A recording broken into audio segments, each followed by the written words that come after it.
ఒక అడవిలో బంటి అనే ఏనుగు ఉండేది. బంటికి అందరితో చనువుగా ఉండడం ఇష్టం. కాని తనంత పెద్దదైన జంతువులను మాత్రమే స్నేహితులుగా చేసుకోవాలనే అతని అలవాటు. ఒకరోజు బంటి నీటిలో ఆడుకుంటుంటే చిమ్మి అనే చీమ పక్కనుండి వెళ్ళింది. బంటిని చూసి చిమ్మి ఆగి పలకరించింది. చిమ్మి, హాయ్ బంటి. నీతో స్నేహం చేద్దామనుకుంటున్నాను. బంటి, ఓహ్, నువ్వా? నువ్వెంత చిన్నగా ఉన్నావు. నిన్ను చూసే పొద్దుపోతుంది.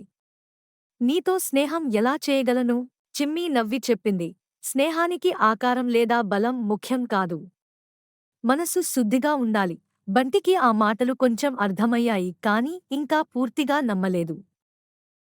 అప్పుడే పక్కన అడవి కొంగ ఫసక్ అనే పక్షి వచ్చి చెప్పింది.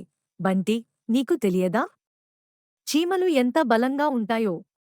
చిన్న పని కావాలి అంటే చిమ్మి నీకు బాగా సహాయం చేస్తుంది. ఒకరోజు బంటికి ఒక పెద్ద చెట్టు కింద చిక్కుకుంది. తను ఎంత ప్రయత్నించినా దాన్ని తప్పించుకోలేకపోయాడు. చిమ్మి తన జుట్టులో దూరి తాడు తీసి తగులుకున్న కొమ్మలు కోసి బంటిని బయటకు తీసుకువచ్చింది. బంటి, అమ్మో చిమ్మి, నీ సహాయం లేకపోతే నేను బయటపడలేకపోయేవాడిని. చిమ్మి, చూసావా బంటి? స్నేహానికి శరీరం ముఖ్యం కాదు.